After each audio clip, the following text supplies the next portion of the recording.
गंगा शांत हो जरा. आई आता ते लहान आहेत. हे वयच आहे खेळणे, मिठाई आणि लेमन गोळ्यांचं. हे सर्व त्यांना देऊन त्यांना खुश करणं, त्यांना आपल्या मर्जीत करणं काही मोठी गोष्ट नाही आहे. अगं असं नको बोलू. हे बघ, बालपण नेहमी आईच्या बाजूने झुकतं. मला माहित आहे, बालपण चंचल असतं, लई गोष्टी भोवती ते फिरत असतं. पर गंगा, शेवटी लेकरू अंगाई ऐकण्यासाठी आई जवळच येतं. त्याला झोप आईच्या कुशीतच येते. हो, आणि विषय फक्त त्या 2 मुलांना परत आणण्याचा नाही आहे. जर एवढाच विषय असता तर मी स्वतः जाऊन त्यांना इथं घेऊन आलो असतो. पण प्रश्न हा आहे की या गोष्टीचं भान करून द्यायचं की मुलाशिवाय ही सुनेची सासरमध्ये हक्काची जागा असते. म्हणून पोरी, जे होतं हाय ते होऊ दे. कारण या समस्येचं समाधान शोधण्यापेक्षा त्या लोकांना त्यांच्या चुकीचं भान करून देणं जास्त गरजेचं आहे. अंताई, तुझं इथं राहण्यानं आम्हाला काही बी अडचण नाही. पण मला हे माहित आहे का मी किती बी प्रयत्न केले तरी तुला हे नाही समजावू शकणार का हे घर तुझं बी आहे. गंगा, बघ बाळा, समजे जसं सांगताय तसं कर. हळूहळू समज नीट होईल. भीमराव, भीमराव,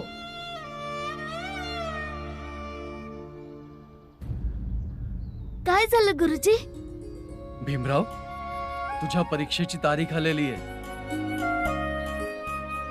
सगळ्या परीक्षेत विद्यालयात तू चांगले मार्क आणशील तर इंग्रजी बोर्डात जायची संधी मिळेल. व्हॉइसराय स्वतः तुझा सन्मान करतील. भीम, काय झालं बाळा? हा, तू परीक्षेमध्ये पास नाही झाला, उलट पहिला आलायस. गुरुजी, मी इंग्रजी मेजवानीत जाऊ शकतो? नक्कीच जाऊ शकतो. तू तुझी योग्यता सिद्ध केली आहेस. तिथे शहरातील मोठी असामी आणि शेठ सावकार असतील जे तुला आणि तुझ्या मुलाला अपमानित करून तिथून हकलून देतील. हे घ्या, तयार व्हा लवकर, नाहीतर उशीर होईल ना. चला. आपण कुठंच जायचं नाही.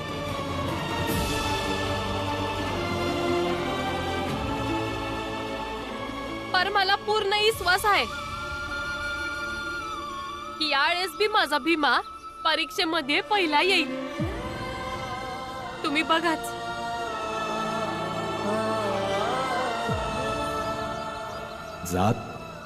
जातीला जोडलेली पात्रता मध्ये झाली. आणि समद्यांनी ऐकून घ्या, जातीच्या विषयी कोणाला काय बी म्हणू दे,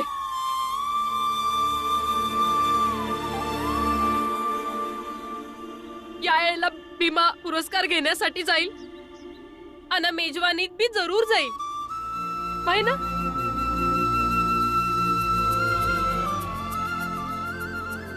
भीमबाळा, परीक्षेची तयारी कर.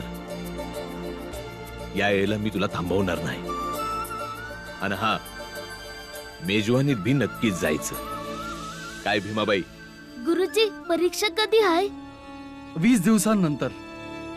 ठीक आहे, मी परीक्षेच्या तयारीसाठी लई मेहनत घेईन. जिनको जातिन पाया गहरे पानी पैठ मैं बपूरा बूढ़न डरा रहा किनारे बैठ. वय भीम, लई मेहनत घे आणि जेव्हा तू परीक्षेत पहिला येशील तेव्हा मी पण त्या अंग्रेजी मेजवानीत येईन. म्या सुद्धा. मी पण अरे हो हो, समजे जाऊया. आता सांगा, तुमचा बा जसं विकत घेऊन द्यायचा ना तसंच मी विकत घेऊन दिलं ना. बरोबर आहे भाऊ, बरोबर आहे. अहो, जेवढ्या महागड्या गोष्टी तुम्ही या दोघांना घेऊन दिल्या आहेत ना, तेवढी लायकी तर रामजीची कधी असूच नाही शकणार. अरे नातवं आहेत आमची, समज यांचंच तर आहे. जगाचं समद आनंद देऊ आम्ही यांना. आव पण भाऊ, समस्या काय? नातवं आहेत तुमची, घेऊन जावा की घरी. त्यांच्यावर प्रेम करा, लाड करा. तुम्ही या गावात काय करताय? आता काय सांगावं, यांच्या आईच्या हट्टापायी आहे इथे आलोय. आज तिला पोरांची कदर आहे, पण भविष्याची काळजी नाही. मी आईजवळ चाललोय.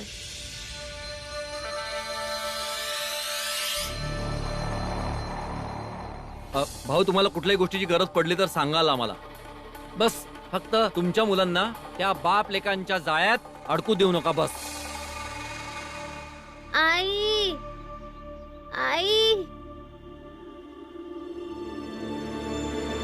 आई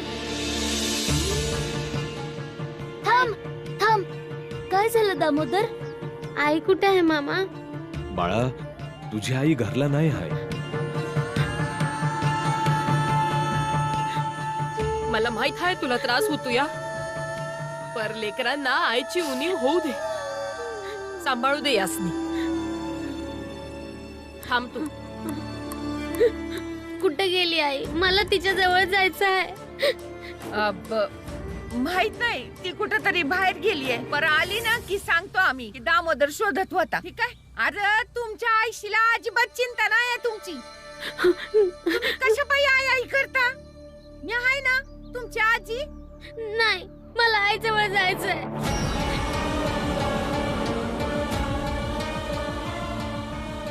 आई आई दामोदर,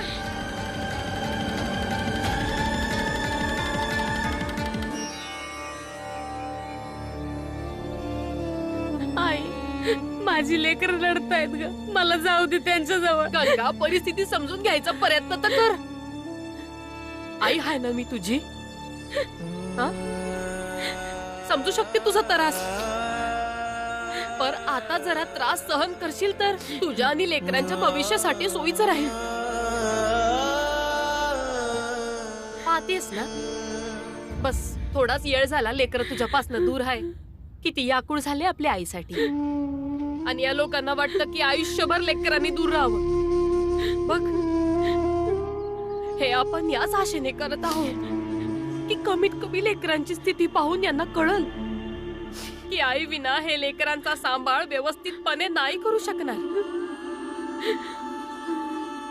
गंगा, काळजावर दगड ठेव, जरा धीर धर गंगा. समज काही ठीक होईल. माझ्यावर विश्वास आहे ना?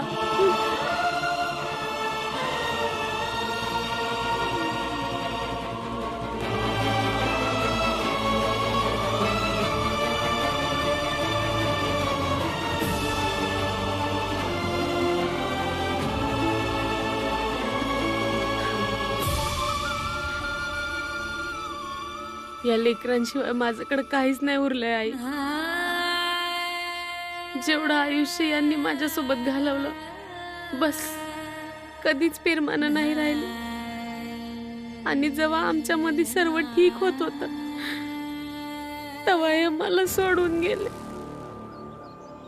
आवई बाई कधी चांगली आई बनू शकली नाही ना बायको. माझा पोरगा तर नेहमीच त्रासलेला असायचा इच्छामुळं.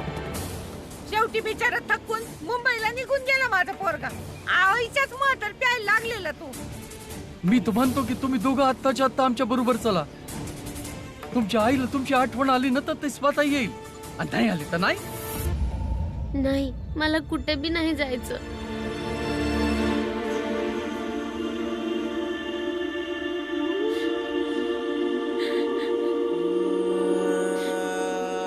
पण मी बी कधीच लेकरांना हे नाही सांगितलं की त्यांचे बाबा माझ्यासोबत भांडतात. वाटत होतं लेकरांच्या मनात बाबांविषयी आदर कमी नाही झाला पाहिजे. आणि आज हे लोक माझ्या लेकरांच्या मनात त्यांच्या आईविषयी ईश पेरतायत, त्यांना भडकवतायत. किती सपान पाहिले होते मी, सारे तुटत आहेत एका मागून एक.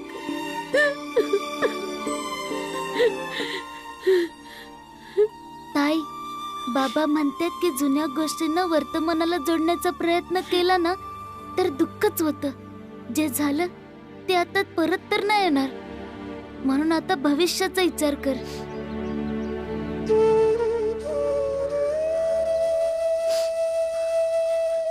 इकडे ये.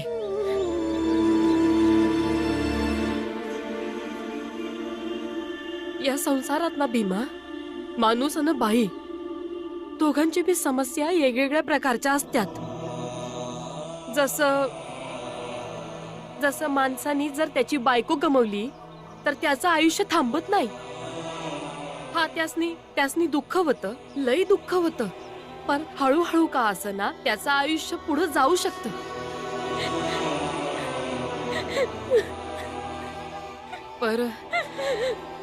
पर जेव्हा एक बाई आपला नवरा गमावते तर तिचं आयुष्य लई त्रासातून पुढे जात. आणि किती बी पुढे गेलं ना तर तिच्या मनातलं एक दुखरा कोपरा ना नेहमी साठी तिथंच अडकून राहत असत. जिथं तिनं तिच्या नवऱ्याला गमावलं होतं.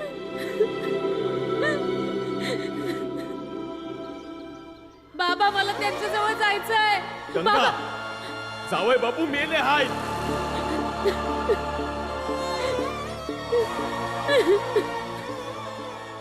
भीमा, हे म्हणणं लई सोपं आहे की जे झालं ते विसरून जा, पर करणं लई कठीण आहे.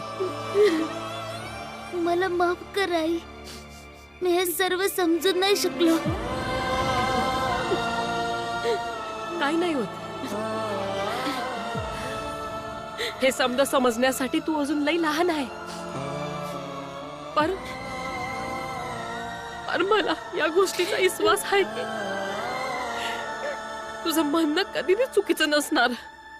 कबीरा सोई पीर है जो जाने पर पीर, जो पर पीर न जानही सो का पीर में पीर, सो का पीर में पीर. तर बाबा म्हणून पीत होते की आई त्यांच्याशी भांडत बसायची आणि आईच्या त्रासाला कंटाळून बॉम्बेला गेलेले. मग नाहीतर काय, घरात कुठच्या गोष्टीची कमी होती काय? तो माझा पोरगा मुंबईला गेला कमवायला. अगं पोरांसमोर काय सुनेच्या चाहड्या करते? गप्पा बस. नाही, खरं नाही वाटत मला हे.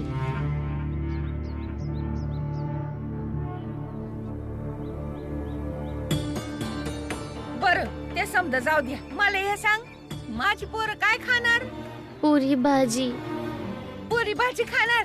मी आता तुमच्यासाठी पुरी भाजी बनवते. हा,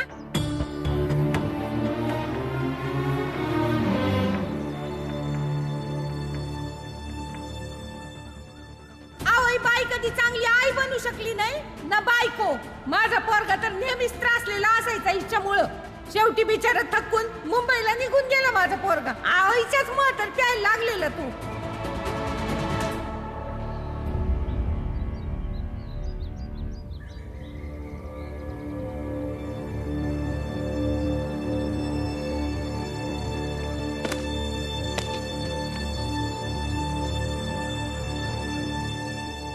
आई, बाबा तुझ्यामुळे दारू प्यायचे. सांग की बाबा तुझ्यामुळे बॉम्बेला गेले होते. सांग की आई, बाबा तुझ्यामुळे आमच्यापासून दूर राहत होते.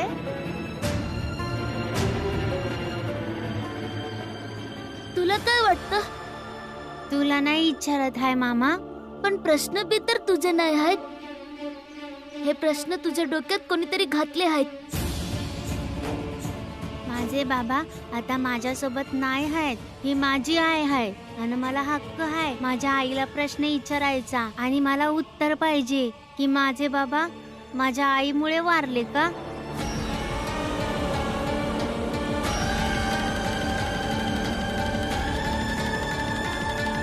आणि मला उत्तर पाहिजे की माझे बाबा माझ्या आईच्यामुळे वारलेत.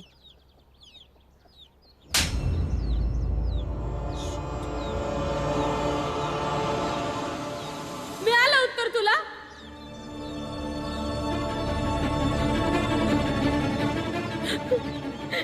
मारशील तरी बी मी विचारणार.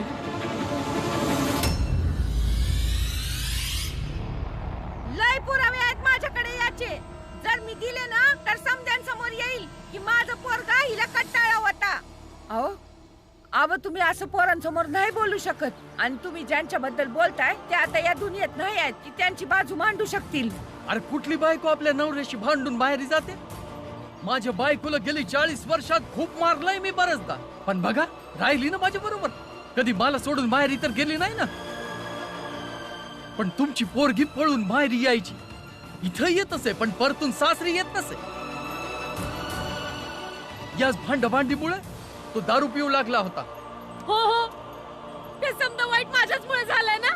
गंगा, अगं वाईटच नाही, सीमा पार केली होती तू. अगं तुझ्या आई बापाने दागदागिने दिले नव्हते. समजा काही माझ्या पोरानं आणून दिलं होतं. आणि जेव्हा गरज पडली तेव्हा तू द्यायला नकार दिला. अगं हावरी झाली होतीस तू, हावरी. हो, सुटलं होतं मला लालूस. तुमचा पोरगा जगला पाहिजे म्हणून, रोज रोज दारू पिऊन मरायला नको म्हणून.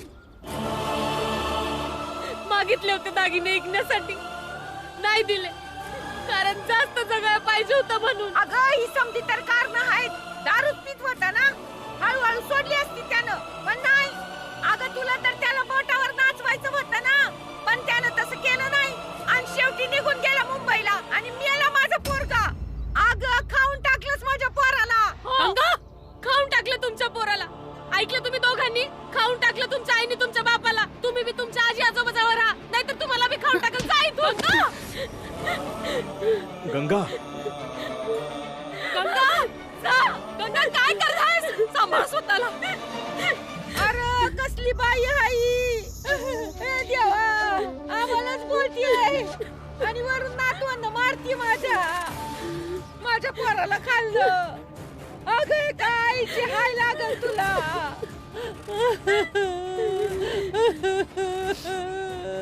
आजी चल इथून.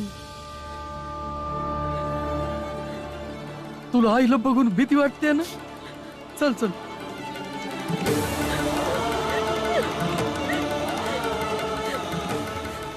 तुझं कधी बी भलं होणार नाही. माझ्या नातवानं मारते. खाल्लं तुमच्या पोराला मी. दिवसा तुमच्या नातवाला इथून. येऊ नका परत इकडे कधीच.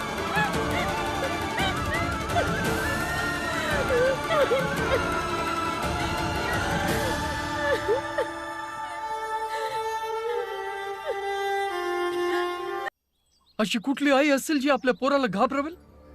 आजी आजोबा, आम्हाला नाही राहायचं आई जवळ. आम्हाला आमच्या घरी जायचंय.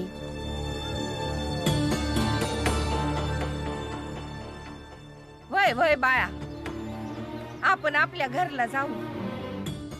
पर दामोदरला काय वाटतं ते बी विचारणं गरजेचं आहे ना.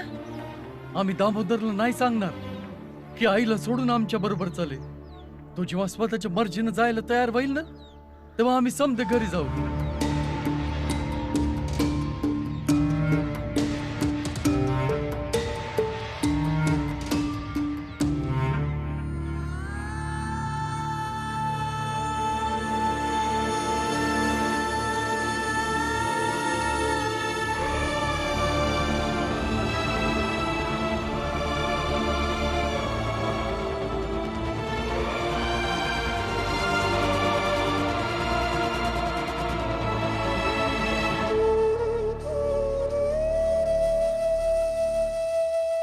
जगामध्ये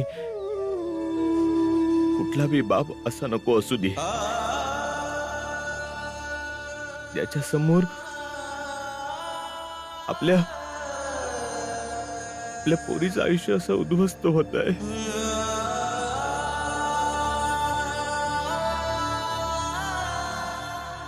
आणि तो काय करू नाही शकत आहे.